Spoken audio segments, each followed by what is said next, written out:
संभल police ने एक ऐसे गिरोह के 29 सदस्यों को गिरफ्तार किया है जो कैंसर और टीबी की आखिरी स्टेज में रहने वाले लोगों की मौत के बाद उनका बीमा करवाकर इंश्योरेंस कंपनियों को करोड़ों का चूना लगाते थे। इस तरह की जालसाजी करके इस गैंग ने अब तक देश भर में कई राज्यों में करोड़ों रुपए डकार के। आखिर कैसे ये इतनी बड़ी ठगी को अंजाम देते थे, कैसे इस गिरोह का पर्दाफाश हुआ, देखिए हमारी ये एक्सक्लूसिव रिपोर्ट।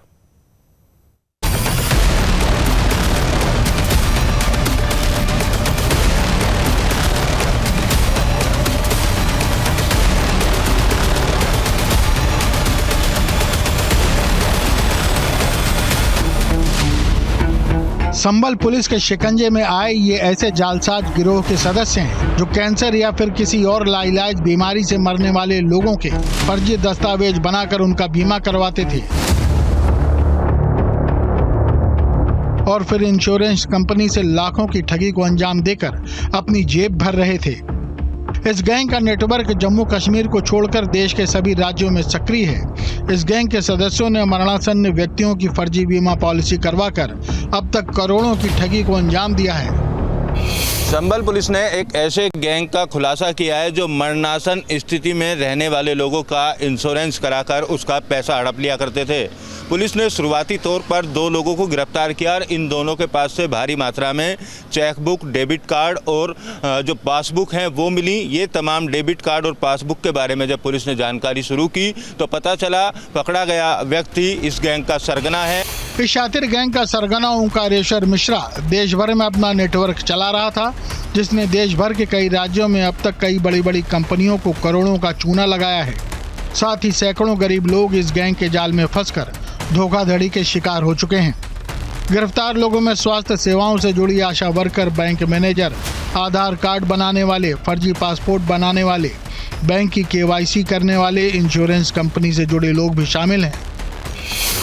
जो जनवरी 2025 में हमने 2 व्यक्तियों को चेकिंग में पकड़ा था जिनके पास करीबन 11.5 लाख कैश और करीबन 19 डेबिट कार्ड हमें बरामद हुए थे जो कि अन्य लोगों के थे। उनके मोबाइल फ़ोन का जब अवलोकन किया गया तो उसमें काफ़ी सारे पॉलिसी के कागजात हमें दिखे और उसमें बहुत सारे कैंसर पेशेंट्स थे, मरणासन स्थिति में थे, पर उनके क्लेम के पैसे आए थे। ये भी दिख रहा था कि ये जो डेबिट कार्ड्स हैं वो इनके पोजेशन में कैसे हैं, तो वो पता लगा कि वो नॉमिनी के डेबिट कार्ड से जो ये अपने पोजीशन में रखते थे। फिर इसको फर्दर हम स्टडी करते गए और उन लोगों से भी जब हमने पूछा तो ये पता चला कि एक गैंग है जो कि बहुत ऑर्गेनाइज्ड वे में लगभग 8-9 साल से इस तरह का काम कर रहा था। चलिए अब आपको बताते हैं कि आखिर किसी व्यक्ति की मौत के बाद ये गैंग कैसे उसका बीमा करवा लेता था और फिर बीमा कंपनियों से क्लेम का लाखों रुपया उठाता था।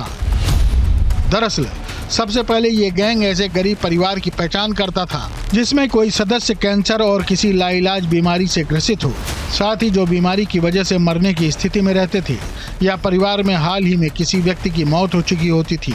ऐसे गरीब परिवार का पता गैंग आशा वर्कर से लगवाते थे। लालच देकर आशा वर्कर को भी अपने गैंग में शामिल कर लेते थे। इसके बाद ये गैंग ऐसे परिवार से संपर्क करता था। उस परिवार को गैंग के सदस्य सरकारी मदद का झांसा देते थे। आधार कार्ड और पैन कार्ड लेकर उसके नाम से बैंक खाता खोलते थे। गंभीर बीमार व्यक्ति का 10 से 30 लाख तक का जीवन बीमा करा लेते थे। इस गैंग में सरकारी अस्पताल के कर्मचारी भी शामिल थे। दिल्ली के सरकारी अस्पताल में हार्ट अटैक से मौत के पेपर बनवाते थे। उसके डेथ सर्टिफिकेट को जमा कर इंश्योरेंस की रकम क्लेम करते थे। पैसा नॉमिनी के खाते में आता था। नॉमिनी का खाता, पासबुक, डेबिट कार्ड गैंग के पास हुआ करता था। खाते के पैसे को ये सेल्फ चेक की मदद से निकाल लेते थे। मृतक के परिवार को ये 10 से 20 हजार रुपए ही देते थे।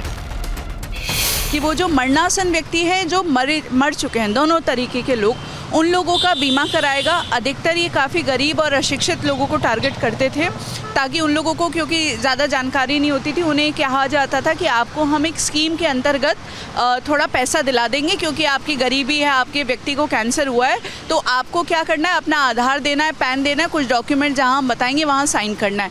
आदमी को नहीं पता चलता था कि उसकी पॉलिसी खुल गई है, उसके अकाउंट्स भी, क्योंकि हमने बैंक मैनेजर्स को भी इसमें जेल भेजा है, बैंक वालों की संलिप्तता पाई गई है।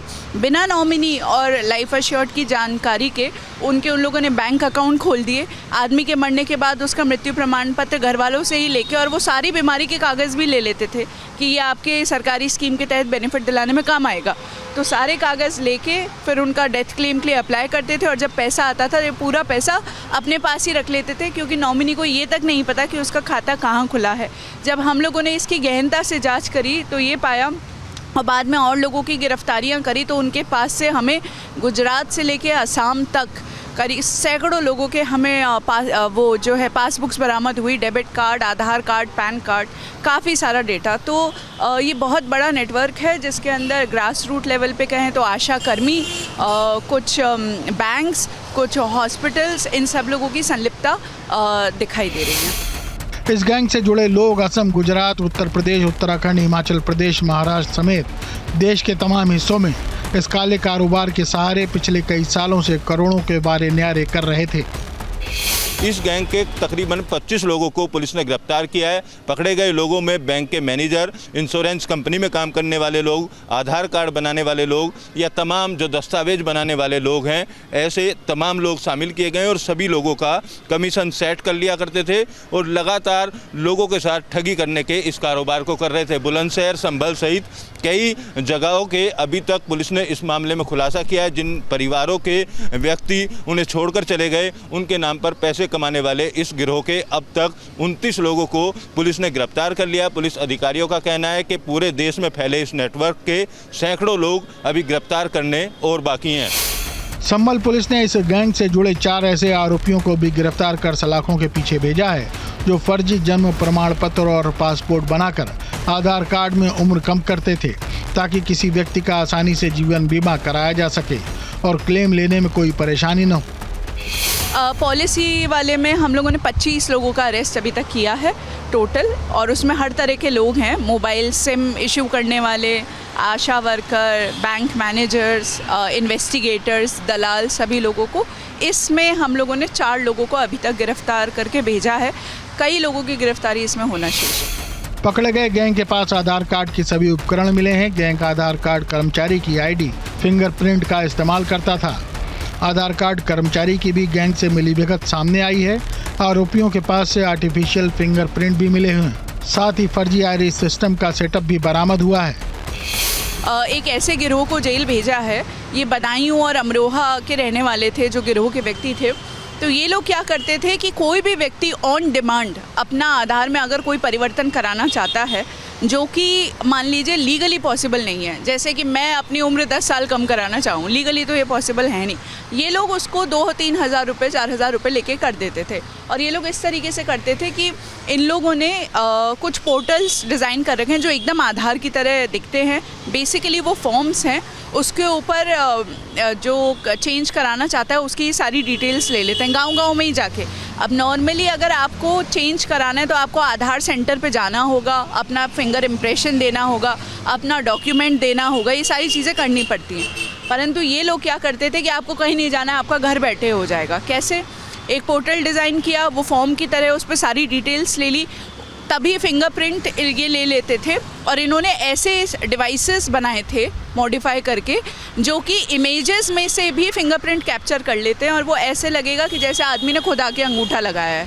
अब आई बात डॉक्यूमेंट की कि डॉक्यूमेंट कौन सा लगाएंगे। उम्र कम करानी है तो बर्थ सर्टिफिकेट लगेगा या पासपोर्ट, वो ये लोग खुद बनाते थे। ये कोडर्स हैं, इन्हें कोडिंग आती है।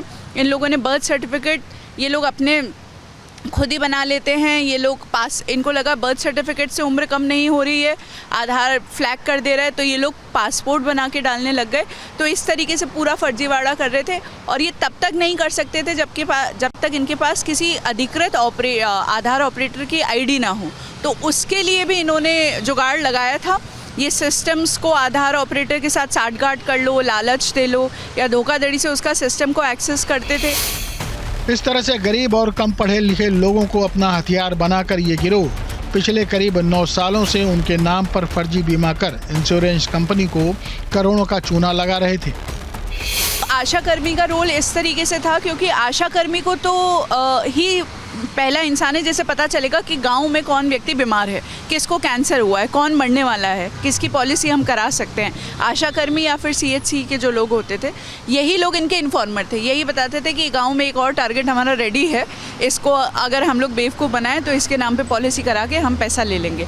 तो ये है आशा कर्मी की संलिप्तता। अब बैंक के जो जैसे येस बैंक के 2 डिप्टी मैनेजर्स को हमने जेल भेजा है, इन लोगों को अपने बैंक के खाते खुलवाने के टारगेट मीट करने होते थे, इनका लालच ये था। तो ये इन्हीं के साथ चले जाते थे और आदमी का धोखे से EKYC कर लेते थे कि हम जो सरकारी स्कीम दिलाएंगे उसके लिए आपको फ़ोटो खिंचवाना है, अंगूठा लगाना है, तो वो EKYC कर लेते थे। पर उससे पहले उसके आधार में एड्रेस भी चेंज करते थे, क्योंकि EKYC के वक्त वो जो आधार का एड्रेस होता है वो ऑटोमेटिकली आता है। अब इस अंतर्जातीय गिरोह पर पुलिस का शिकंजा कस चुका है। संभल पुलिस इस गिरोह के नेक्सस को तोड़ने में कामयाब हुई है। जाहिर है गैंग के 29 सदस्यों की गिरफ्तारी के बाद इसकी रीढ़ की हड्डी टूट चुकी है। पुलिस अभी भी इस गैंग से जुड़े अन्य लोगों की तलाश कर रही है, जिनके तार किसी न किसी रूप से इस गैंग से जुड़े हैं। तो तमाम एंगल्स पर पुलिस जांच कर रही है, क्योंकि देश की सुरक्षा से जुड़ा हुआ मामला है। आधार कार्ड एक अहम दस्तावेज होता है, ऐसे दस्तावेज से छेड़छाड़ करना कहीं ना कहीं सुरक्षा को नुकसान पहुंचा सकता है। लिहाजा पुलिस अधिकारियों का कहना है कि इस गैंग के अभी सैकड़ों लोग जो देश भर में लिप्त हैं, उन लोगों की गिरफ्तारी संभव है। फिलहाल अभी तक पूरे गैंग के 29 लोग गिरफ्तार किए जा चुके हैं और इनके पास से ठगी किए जाने वाले तमाम जो दस्तावेज हैं वो भी संभल पुलिस ने बरामद किए हैं। वीडियो जर्नलिस्ट राकेश चौहान के साथ अमित चौधरी, न्यूज स्टेट, संभल।